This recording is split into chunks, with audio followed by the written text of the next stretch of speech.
I chose this topic because a friend of mine, Sister Leela, who, by the way, is I want to send warm wishes and prayers down to Barbados to Sister Leela and her family as they're saying their final goodbyes to their father, Mr. Simon Eric Nichols, is saying goodbye to her father today. So we want to send, good vibes and blessings and peace and comfort to them. Condolences to the family as well. So, in light of Father's Day, I thought on Friday, Sister Leela had her live, and she was talking about fathers and how they impact our lives. Different, whether it's her own father has impacted her life in a real way, in a tangible way, in a significant way. And so, she was speaking about her father, and she was talking about fathers like, your pastor that was like a father figure, that spoke into her life. So I want to continue the conversation about fathers and about the father figures in our community, the father figures in our churches, right? So in light of that, God wants us to call him father, but a flawed view of fatherhood put forward by imperfect fathers may hinder that for many Christians. And I'll get back into that later.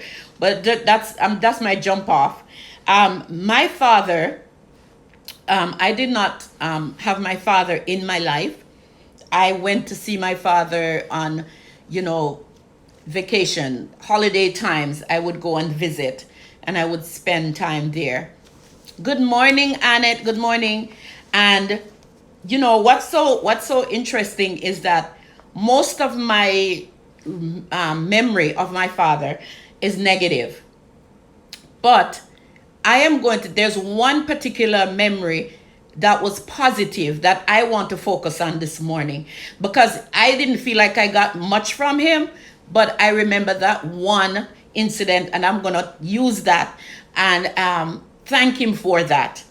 My father, last time I saw my father was what was it? November of 2021. No, 2001. I'm sorry. I'm getting a little distracted because Facebook, somebody's talking to me on Facebook about what's going on over there. But if you haven't joined Ina, come on over.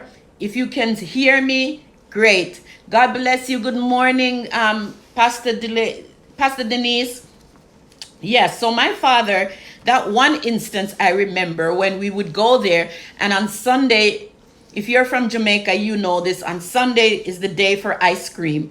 And we would go to the park downtown because he lived in Kingston, and I would, we would get ice cream. And one particular Sunday, we had our picture taken, because that's when, there would be a photographer in the park, and they would, you would get your picture taken. And so I had my picture taken with my sisters and my brother. There were 3 siblings at the time and myself. So when so years later, when I wanted to reconnect with my father, I wasn't sure where to find him. I asked my friend in Jamaica, Leonie, to put an announcement on the radio, because they had these programs in Jamaica on the radio where you could send in some information, say you're looking for such and such. And that's how I found my father, by remembering that picture. And lo and behold, my sister heard the announcement and she sent me the picture. Yes, that was amazing. So I'm going to thank him for that. That's it.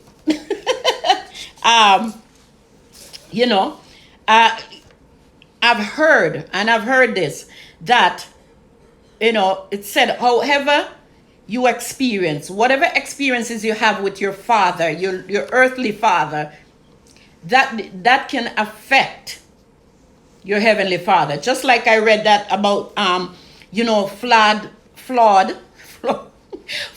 parenting, flawed fathers, they're not perfect, and a lot of them didn't know what to do.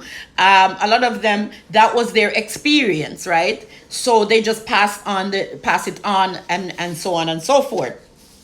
So as I said, let me add to that about my father, is that I was known as I was the outside child, as they call it in Jamaica.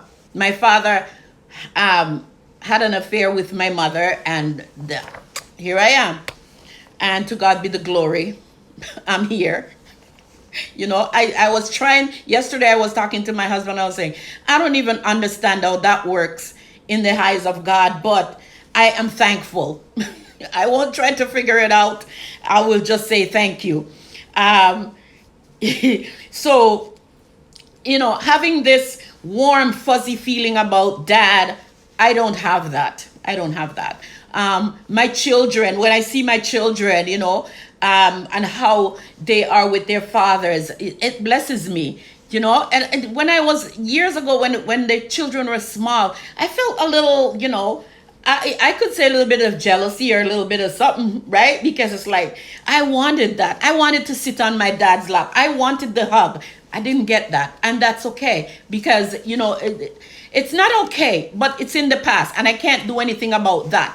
So where I am today, it's because of some other father figures, I would say, right? So the first father figure, I would say, spoke into my, or really fathered me, or showed me what a father is supposed to be, was my godfather. You know how we have godparents, right? So that my godfather, Mr. Sidney Campbell, he was a father figure to me. I could always go to him. He would give me money to buy a candy. He would give me money for books if I needed it. He would take care of me. And at one point, I lived with him and his family.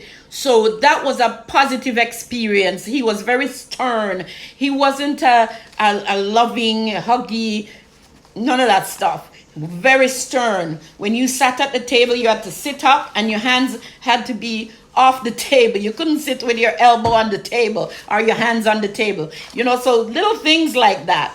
So I cherish that. He's gone on now. I passed away a few years back.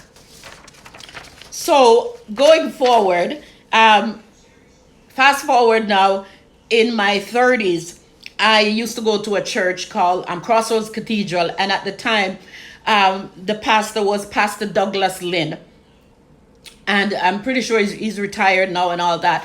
But Pastor Lynn was a phenomenal pastor, teacher, shepherd, father.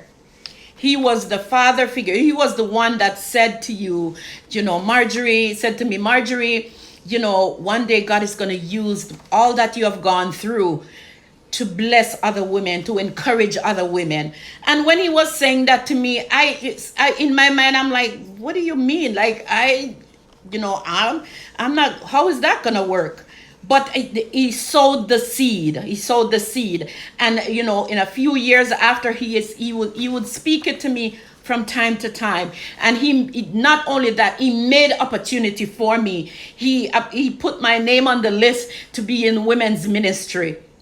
That was my first, he made sure that I got into the place. He saw something in me that I didn't see. So he positioned me in a place where I would be nurtured, I would grow in, right? And so that's where this that you're seeing now, that's where that started, right? Where you see me speaking and sharing with women and encouraging women and just being there for the ladies, right? Even Pastor Lynn recommended me for counseling. And even though it wasn't a professional, psychotherapist or counselor, it was, a nurse, and she was his wife, Lawana, and she would meet with me once a week, every other week. Every other Wednesday, I would go to her home and I would sit there and I would share. She would have me share. It was the first person that I shared with that I was sexually abused as a child. That was the first person that I shared that with in confidence. And she nurtured me. She helped me to grow as a mother, right? So he suggested, why don't you sit down with my wife? And that was his gift to me, and I want to thank him for that. Pastor Roy Davis. Pastor Roy Davis is a seasoned pastor that was in the PAOC, Pentecostal Assemblies of Canada. He was one of those pastors that after a while he was what you would call an interim pastor. So he would be sent to a church that that was waiting or looking for, searching for a pastor, and he would be the interim pastor. And he was at Crossroads for a few months. And I remember one day he called me into his office, and I was kind of like, why is he calling me to his office? And what he saw in me at the time, I didn't see. And what he saw was, he said to me, Marjorie, there are a lot of single moms in the community. And we were at Albion and Kipling, Martin Grove area. And he said, Marjorie, there's a lot of single moms in the area, because at the time there were single moms coming into the church to dedicate their babies and all that. And so he saw that as an opportunity for us to reach out to the neighborhood and pull in single moms. Now, I'm rusty. I don't know anything about that, but I didn't say to him, I can't do that. I don't know. I figure if he saw that I could do that, and he's willing to support me, then I am going to go for it. And so I did start up a single parent ministry in Crossroads Cathedral. Wasn't long. I think it went for about 2 years. And I won't go into that, but he saw something, right? Even to the point where when he was interim all the way down in Leamington, we packed up ourselves, a whole bunch, about 8 of us, jumped into a van and drove from early in the morning for a few hours and went to Leamington to hang out for the day with Pastor Roy and his beautiful wife. So I want to thank Pastor Roy for that. So in the live, in Sister Leela's live on Friday, she was talking about, who are your biblical fathers? Who are the biblical fathers that you admire? And I have to say, I admire a biblical father. I'm going to try and say this, okay, guys? Zelophehad. In Numbers 27:1, I want to admire this man. And the reason why I chose it, because when I said it to her, she kind of looked at me like, Zelophehad, isn't that the guy with the 5 daughters? Yes, he's the guy in Numbers 27 where he had 5 daughters. And he was the great grandson of Joseph, right? We're going to leave that there. And the reason why I admire this man is because he was his daughters.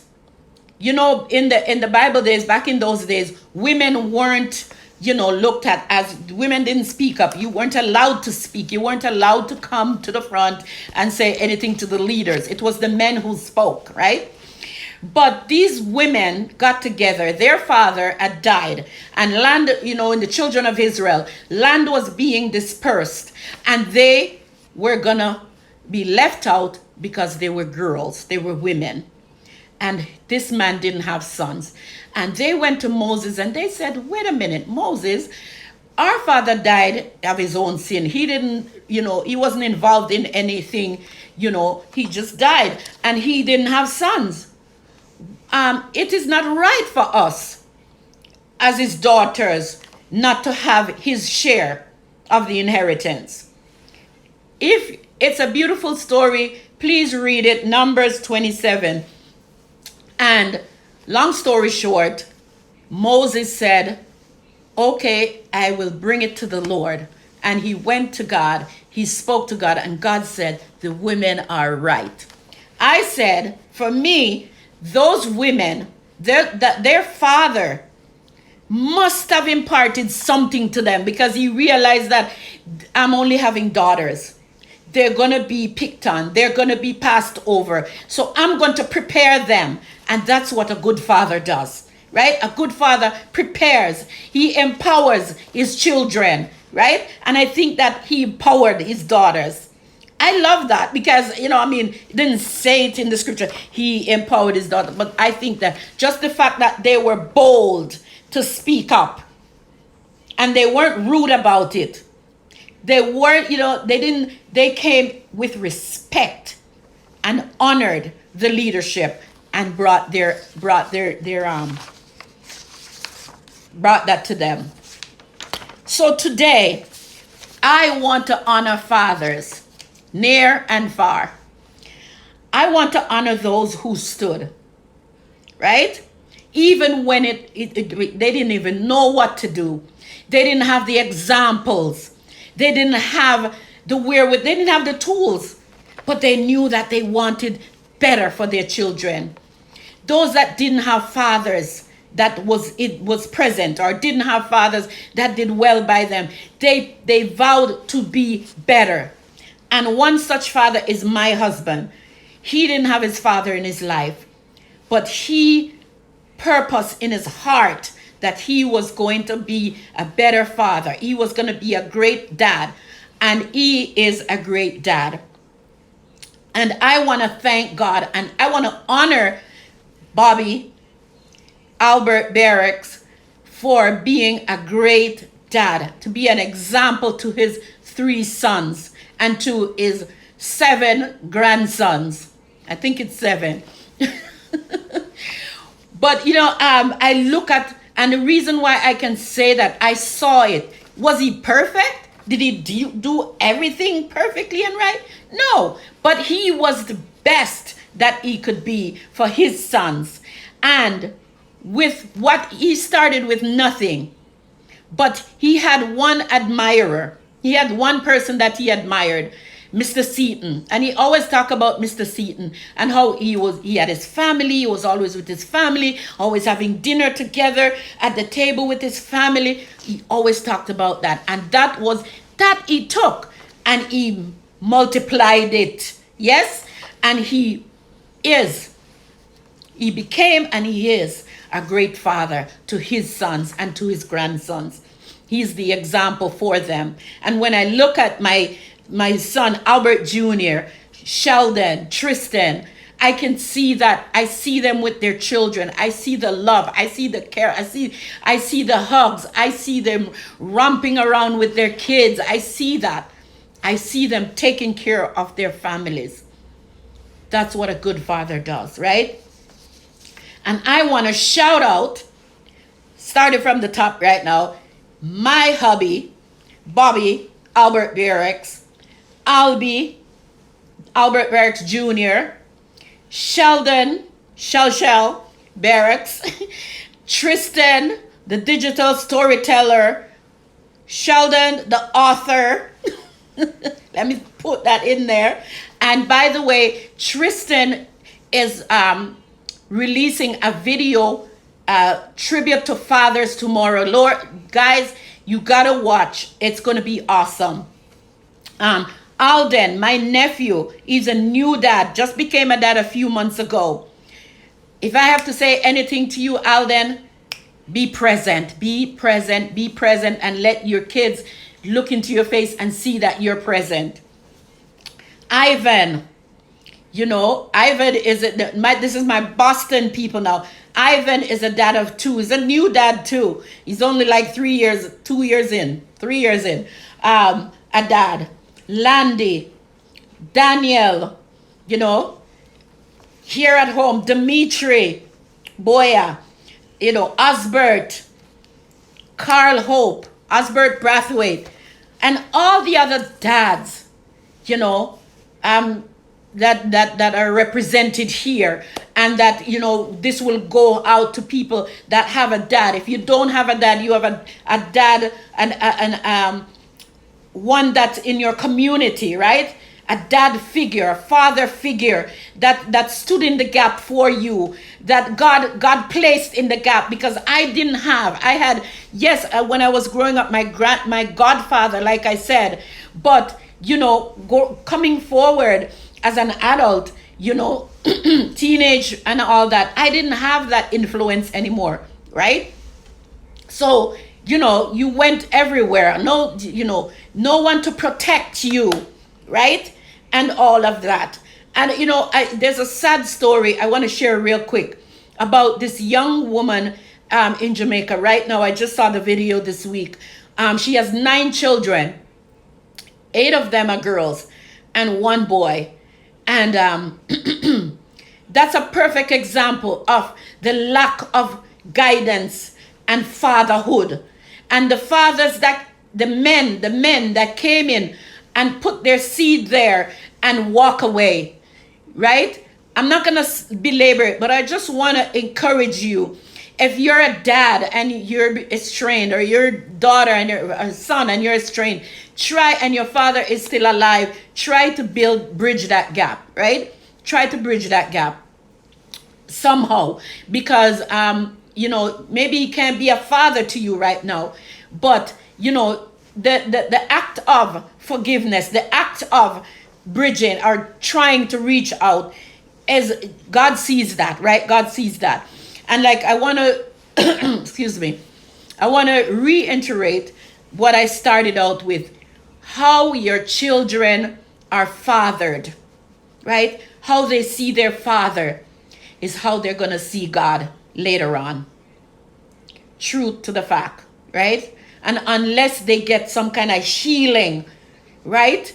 And some kind of a counseling, some kind of therapy, it is not going to be well going forward, right? We make dumb decisions when we don't have guidance, right? When we don't have protection, things happen, right? So I want to encourage dads, be there for your children, right? Be present. Be present, because there are lots of dads that are in the house, but you're not present. Be present for your children. Let them know. Let them listen. Let them see you. Like the saying goes, cause your eyes should light up when they walk into a space with you, because this is your child. This is a gift God has given to you, as not for you to do what you will, but for you to nurture, right? And if you don't know, read a book. The internet has all kinds of things. Don't say, well, it's too late for me now. It's never too late, as long as you have life and breath in your nostrils. You can do this. And I just want to thank you for hopping on Facebook and on Instagram. I hope Facebook was corrected. Not sure what that was about, but I want you to enjoy and celebrate your dad and honor your dad in whatever way you even if he's passed, you have a memory.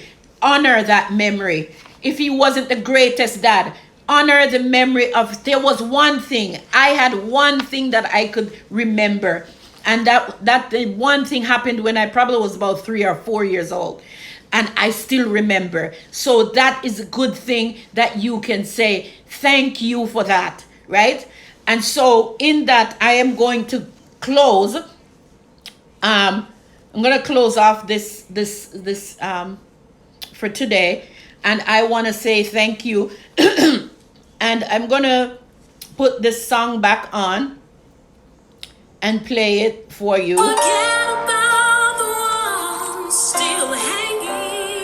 I don't own the rights to the song playing in the background.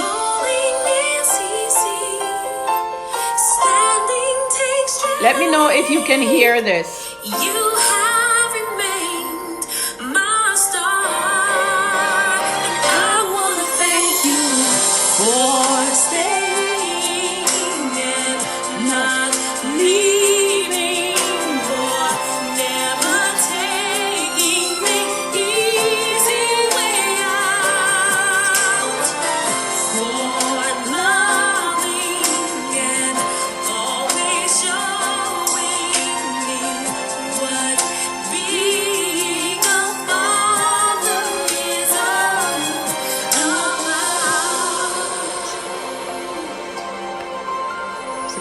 beautiful song.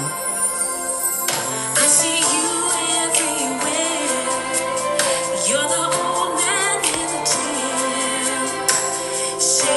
Anyone want to share their fatherly a memory from their father or a father figure? You can do so in the chat. Let me see what you have to say.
And that's the tribute to all dads from TD Jakes He Motions CD. Thank you, dads, for staying. And with that, I say toodaloops. Happy Father's Day to all the dads near and far. God bless you. Have a blessed day tomorrow.